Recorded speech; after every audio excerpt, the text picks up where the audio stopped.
Olá, queridas e queridos, estamos aqui de volta para mais uma aula do pré-vestibular do CEDERJ. Hoje a gente vai continuar a aula da semana passada a respeito da coesão e nós vamos falar da coesão sequencial dessa vez. Na última aula nós falamos bastante da coesão referencial e agora é hora da gente finalmente avançar. Para a gente poder começar, eu queria que a gente desse uma olhada para essa tirinha aqui. Vocês percebem que para a gente poder entender a história, é preciso que a gente observe a sequência dos quadrinhos? Primeiro, a Lulu está tentando caçar borboletas. Depois, distraída por causa disso, ela bate com a cabeça numa árvore. Vê estrelas, e aí na sequência ela confunde as estrelas com a borboleta. Captura uma delas, e só depois corre para o seu amigo para mostrar, e ele vê que não tem nada e achar que ela está maluca. Houve toda uma sequência aqui. Se vocês notarem, eu usei uma série de expressões para poder organizar essa sequência. Primeiro, depois, em seguida. E é disso que a gente está falando quando a gente está se preocupando com a coesão sequencial. Tendo isso em mente, a gente pode começar a pensar no que é a coesão sequencial. E a coesão sequencial diz respeito às palavras, às expressões, às orações, aos períodos, que vão estabelecer relações de interdependência semântica. O que é isso? Interdependência de significado. As palavras vão começar a se relacionar umas com as outras. Elas seriam partes do texto. Ainda que, como está bem escrito aqui no slide, a rigor, falar de partes seria um equívoco, já que cada um desses segmentos textuais tem um sentido próprio, ainda que reduzido. Quando eu falo por causa de, portanto ou por isso, cada uma dessas conjunções aí tem uma relação semântica muito própria, não é? O por isso geralmente a gente vai usar para explicação, o portanto a gente vai usar para conclusão, ainda que o por isso possa ser usado para alguma conclusão também. O porquê vai ser usado para causa. Enfim, só que a gente articula essas partes para garantir a manutenção temática, a progressão temática e as conexões semânticas, ou seja, para que o texto se conecte e para que o sentido possa tanto se manter quanto progredir. Mas aí, para a gente entender um pouquinho melhor o que é manutenção e o que é progressão temática, a gente tem que se perguntar se esse tema é aquele que a banca pediu para a gente escrever? Bom, sim e não, porque a gente está escrevendo sobre o que a banca pediu, mas o tema do texto está muito relacionado àquilo que eu quero provar também, então está relacionado à minha tese. Vamos dar uma olhadinha aqui. A política tradicional tem enfrentado resistência por parte da sociedade, sobretudo entre os mais jovens.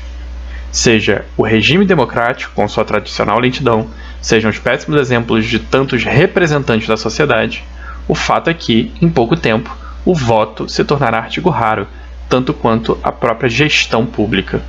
Ou seja, para falar sobre os problemas relacionados ao voto e à gestão pública aqui, eu lanço mão de uma série de palavras como política, regime democrático, representante da sociedade, voto, que vão garantir a manutenção do meu tema. Tema esse que nada mais é que os problemas da política atualmente, ou pelo menos os problemas da política brasileira. Mantendo o meu tema, eu consigo que o meu leitor acompanhe melhor o meu raciocínio. E para manter esse tema, eu vou usar uma série de palavras-chave que se relacionam a ele. Agora, quando a gente fala em progressão temática, a gente está falando uma coisa um pouquinho diferente. Vamos ver. As tecnologias estão cada vez mais presentes na educação de uma criança. Na primeira idade, as narrativas exercem um papel fundamental na transmissão de valores. Sem dúvida, ouvir histórias ajuda a absorver comportamentos e mensagens, ainda mais quando se pode intervir no enredo. Os videogames cumprem essa função na contemporaneidade. Percebam que aqui eu começo falando das tecnologias, mas para chegar na educação, já houve uma progressão de um tema para o outro. Em seguida, eu vou dizer que é na primeira idade que as narrativas exercem um papel na transmissão dos valores para as crianças, algo que progride um pouco mais a ideia de educação, não é? Quando eu transmito valores, eu educo. Em seguida, eu vou dizer que, sem dúvida, ouvir as histórias ajuda a absorver comportamentos e mensagens, progredindo um pouco mais a ideia de educação. Só no final que eu vou trazer novamente os videogames para explicar que eles cumprem a função de ajudar as crianças a absorver comportamentos mensagens através de narrativas. Com isso, eu estou evocando o princípio da circularidade, eu estou trazendo o meu primeiro tema para o final e eu estou ao mesmo tempo amarrando todo esse parágrafo, que progrediu de um tema para o outro, progrediu o outro tema e fechou voltando ao tema inicial. É a mesma coisa que a gente faz quando a gente escreve nossos textos. A gente usa o princípio da circularidade para poder desenvolver temas e depois retornar ao tema inicial. E com isso, fiquem atentos, porque um texto nunca vai trazer só um tema, mas ele vai trazer uma série de temas que estão progredindo aquele tema inicial, que é o centro da nossa argumentação. Entendendo finalmente como se dá a manutenção e a progressão temática, a gente pode vir para uma outra forma de produção de sequenciação que nos é muito interessante. Trata-se das frases de apoio. Por que elas são importantes? Primeiro, porque quando a gente fala em texto, a gente fala na tentativa de colocar uma certa objetividade no que a gente fala.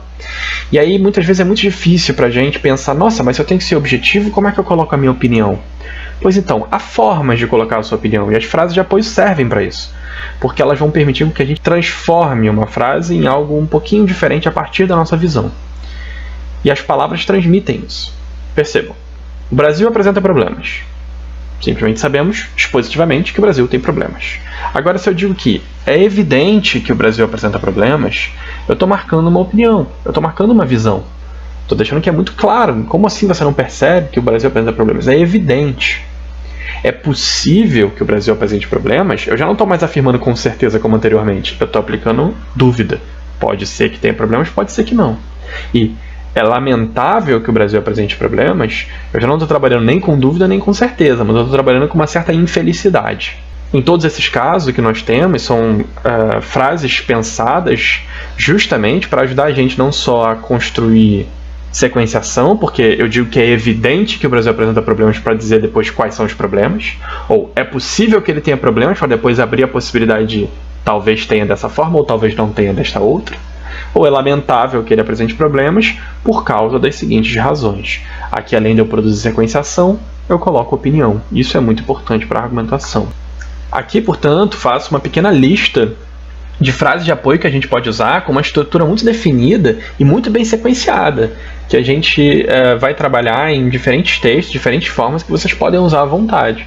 Então, por exemplo, eu posso começar com um verbo bem simples, como é válido, um verbo declarativo qualquer. Então é válido, torna-se válido, parece válido o quê? Analisar, no entanto, que. Ou torna-se importante observar também que. Parece possível ressaltar ainda que. É necessário discutir de fato que. Percebam que todas essas frases estão organizando o meu texto. Elas dizem se é importante, é válido, é necessário, qual é a sua opinião. O que eu tenho que fazer? Analisar, considerar, observar, discutir. E qual relação semântica eu quero estabelecer? De adição também, de conclusão, portanto, de adversidade, com no entanto. Então, trabalhar com frases de apoio é sempre muito útil para a gente deixar o nosso texto um pouco mais organizado e um pouco mais clara também qual é a visão que nós estamos querendo transmitir. E isso nos leva, percebam aí a coesão sequencial, e isso veio algo antes, que me levou a algo que veio depois, nos leva então aos ganchos semânticos, que vão acontecer no nosso texto em 4 níveis, e o nosso principal objetivo é chegar no nível 4. O nível 1 de gancho semântico ocorre quando a gente não coloca nenhum tipo de ligação entre os parágrafos. O nível 2 é quando alguns conectivos são aplicados, mas a gente fica só no conectivo. O nível 3 é quando a gente usa conectivo mais uma referência ao parágrafo que veio antes. Vamos ver um exemplo. Além de tornar a legislação mais severa quanto aos crimes ambientais, parece fazer sentido pensar, ou seja, tem aqui o conectivo, o além de tornar, mas além do que? Além de tornar a legislação mais severas, eu preciso pensar em alguma coisa. Isso significa que eu falei anteriormente, no parágrafo anterior, sobre tornar as legislações mais severas. Por isso que eu estou usando essa adição de além de torná-las mais severas, faço alguma outra coisa. E no nível 4 eu tenho um gancho semântico forte, já que o conectivo está ali só idealmente. O que está realmente conectando os 2 parágrafos é o conteúdo, ou seja, a relação de sentido. Não se esqueçam que sempre quando a gente fala em semântica, a gente está falando em significado. Agora, como a gente produz ganchos semânticos? Ora, é bem simples. Vamos dar uma lidinha nesse texto para ver como isso acontece. O tema é descrença na política. Em primeiro lugar, os representantes da sociedade parecem ter grande responsabilidade pela insatisfação coletiva. No Brasil, como no resto do mundo, escândalos de corrupção se sucedem sem punições apropriadas. Em sua origem, mais do que a simples ganância, está uma postura elitista e descompromissada com a sociedade. Isso talvez explique as promessas que não são cumpridas e os abusos de poder tão frequentes desses que deveriam dar o maior exemplo. A sociedade tem sua parcela de culpa pelo problema da desvalorização da política. Sem dúvida, se considerarmos que nas democracias, regime predominante hoje, os eleitores têm poder de alterar os governos, a má atuação dos políticos é a responsabilidade de todos. Notem como esses dois trechinhos que eu marquei de verde se relacionam em algum nível, mas essa relação não fica tão clara. Afinal, no primeiro parágrafo eu estou colocando a culpa da descrença na política aos problemas dos políticos. Mas no segundo, eu já estou começando a falar da parcela de culpa que a própria população tem. Há uma relação sendo estabelecida aí, uma relação de sentido. E essa é uma relação de oposição, já que em uma eu estou colocando a culpa nos políticos, mas por outro lado eu estou dizendo também que a culpa não é só deles. Essa culpa é também da população. Esse é um gancho que a gente poderia dizer que é o de nível 1. Não tem nada marcando essa oposição e eu preciso dar o meu jeito de entender de onde ela vem. Agora, se eu fizer isso aqui, isso talvez explique as promessas que não são cumpridas e os abusos de poder tão frequentes desses que deveriam dar o maior exemplo, ou seja, dos políticos. No entanto, a sociedade também tem sua parcela de culpa. Opa, avancei para o nível 2. Coloquei aqui o no entanto, que é uma conjunção adversativa, para marcar o fato de que esse parágrafo está marcando uma relação de oposição em relação ao parágrafo anterior. Já fica um pouco melhor da gente entender. Agora, se eu coloco isso aqui, aí a gente está chegando no mais alto nível. Vamos ver. Isso talvez explique as promessas que não são cumpridas e os abusos de poder tão frequentes desses que deveriam dar o maior exemplo. Culpar os políticos, olha a relação semântica com o parágrafo anterior.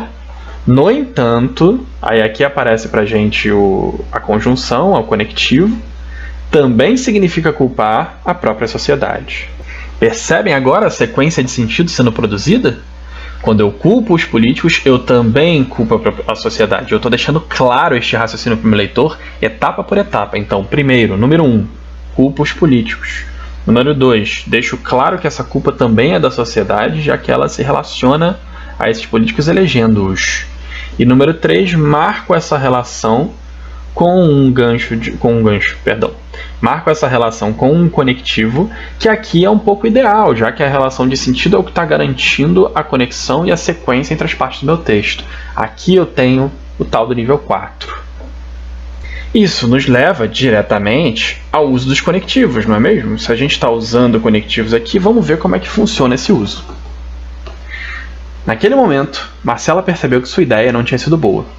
Antes de atender a campainha, tinha desarrumado o cabelo para parecer que estava à vontade. Sem perceber, deu pretexto para, horas mais tarde, pedir desculpa à amiga. Aqui a gente tem um texto que é narrativo para ajudar a gente a perceber mais facilmente como os conectivos podem nos ajudar a produzir sequência. A sequência aqui se dá no tempo. Naquele momento, ela percebe algo.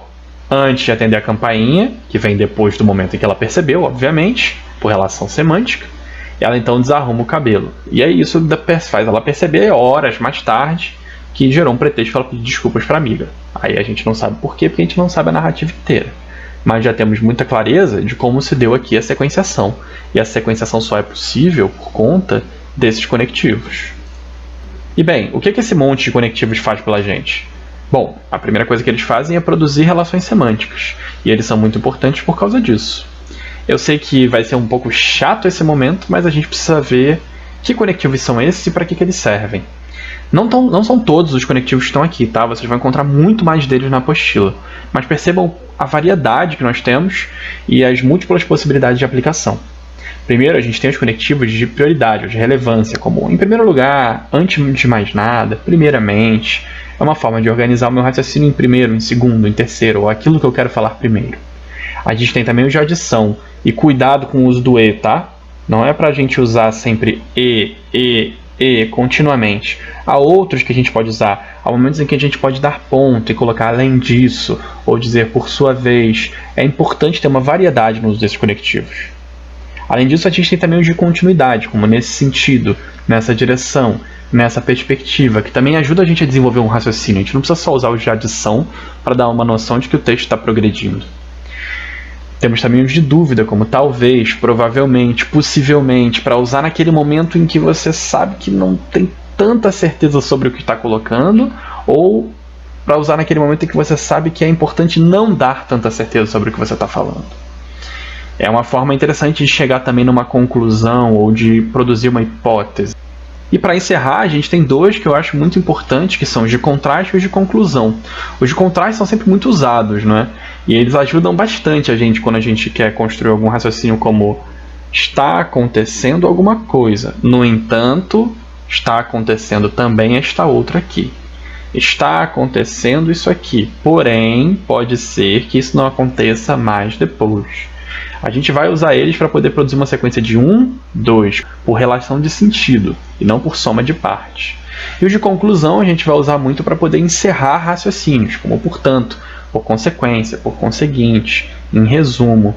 São todos eles mecanismos muito válidos de produção de sequenciação, e a gente tem que ter eles em mente. Obviamente não é para decorar, mas é para a gente tentar se lembrar de um ou de outro e saber que a gente tem essas opções quando formos escrever os nossos textos.